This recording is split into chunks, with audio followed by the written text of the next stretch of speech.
تیسری حدیث اس سلسلے میں کیا ہے؟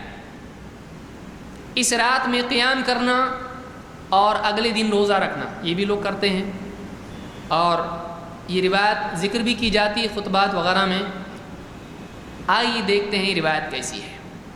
علی بن ابی طالب رضی اللہ عنہ کی حدیث ہے کہ اللہ کے رسول صلی اللہ علیہ وسلم نے فرمایا، ایسا حدیث میں ہے، اذا كانت ليلة النصف من شعبان فقوموا ليلها وصوموا نهارها، جب 15 شعبان کی رات ہو، نصف شعبان کی رات ہو، تو اس کی رات کو قیام کرو اور اگلے دن روزہ رکھو۔ اس کی رات کو قیام کرو یعنی تہجد عبادت وغیرہ کرو، اور اگلے دن کیا کرو؟ روزہ رکھو۔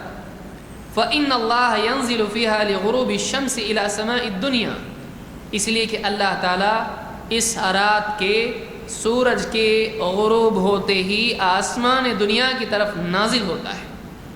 سورج ڈوب گیا، اللہ تعالیٰ آسمان دنیا کی طرف نازل ہوتا ہے، اور فیقول، اللہ تعالیٰ کہتا ہے، الا من مستغفر لی فاغفر لہ، ہے کوئی مجھ سے مغفرت مانگنے والا کہ میں اس کی مغفرت کروں؟ الا مسترزق فارزقہ، ہے کوئی مجھ سے رزق مانگنے والا کہ میں اس کو رزق دوں؟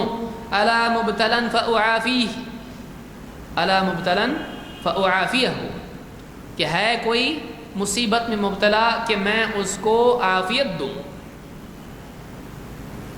دو مغفرت کی، دو رزق کی، اور دو عافیت کی رکعتیں پڑھتے ہیں نا لوگ مغرب کے بعد، وہ اس کے لیے پڑھتے ہوں گے۔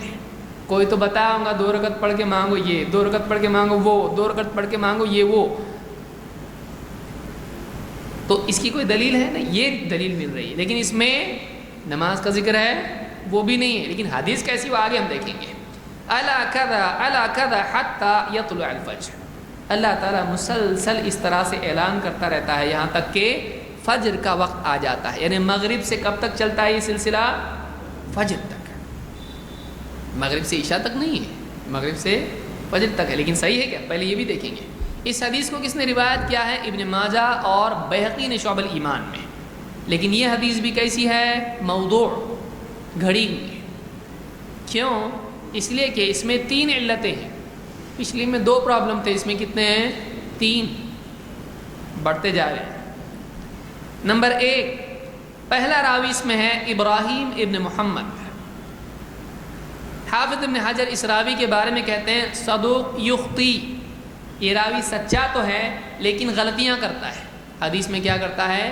غلطیاں کرتا ہے۔ غلطیاں مطلب کام کاج میں نہیں، کائے میں غلطی کرتا ہے؟ حدیث میں۔ تو جو راوی حدیث میں غلطی کرتا ہے اس کی حدیث لی جاتی ہے۔ آپ ایسے آدمی کو اکاؤنٹنٹ رکھیں گے، بایو ڈیٹا میں لکھ کے بھیجا آپ کو، میں سب ٹھیک ہے لیکن میتھس میں غلطیاں کرتا ہوں، حساب کتاب میں سچ بولتا ہوں اور حساب کتاب میں غلطیاں کرتا ہوں، کیا آپ مجھ کو اپنے اکاؤنٹنٹ رکھیں گے؟ آئیے کریں گے آپ بولیں گے سچا ہے، بہت اچھا ہے، کوئی دوسرا کام دے سکتا ہوں لیکن حساب کا کام تجھ کو نہیں دوں گا۔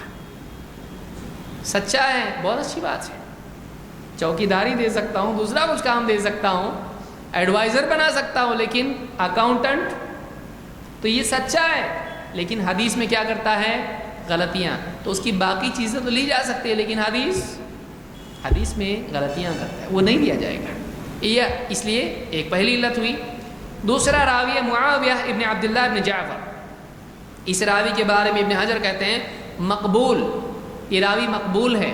بعض لوگ جو ابن حجر کی اصطلاح نہیں جانتے وہ سمجھیں گے چلو یہ تو مقبول نکلا، لیکن مقبول جب ابن حجر کہتے ہیں تو ان کا مطلب یہ ہوتا ہے اکیلا نہیں چلے گا، اگر کوئی سپورٹ اس کا ہو تو مقبول، ورنہ نہیں۔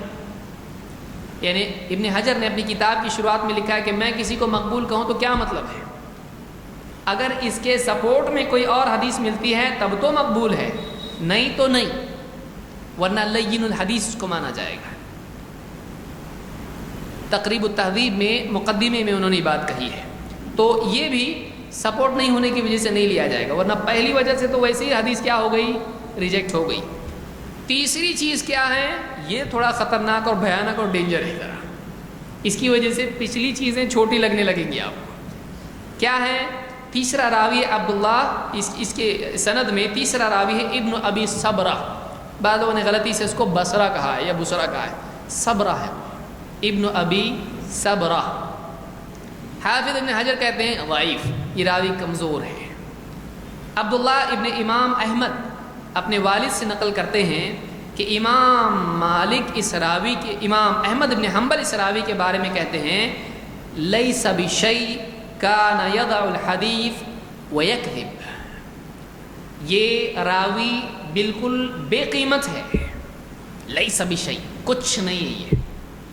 کیا کرتا تھا؟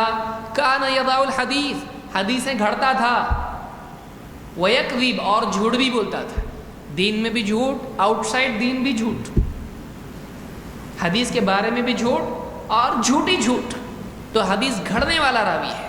ابن حبان فرماتے ہیں کہ کان ممن یروی الموضوعات عن الثقات، یہ راوی معتبر راویوں سے حدیثیں، گھڑی ہوئی حدیثیں نقل کرتا تھا، گھڑ کے ان کے نام سے حدیثیں بیان کرتا تھا۔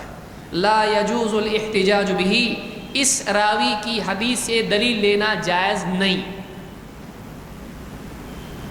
اسی طرح سے امام حاکم کہتے ہیں یروی الموضوعات یعنی الاثبات، معتبر راویوں کے نام سے حدیثیں گھڑ کے پیش کرتا تھا۔ تہذیب التہذیب میں یہ سارے اس کی تفصیل آپ دیکھ سکتے ہیں، اور بھی علماء کے اقوال اس میں ہیں۔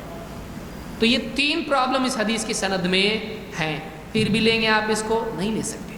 پہلی ہی وجہ کافی تھی، دوسری نے اس میں اور 4 چاند لگا دیے، تیسری نے تو روز روشن کی طرح واضح کر دیا کہ حدیث دلیل کے لائق نہیں ہے۔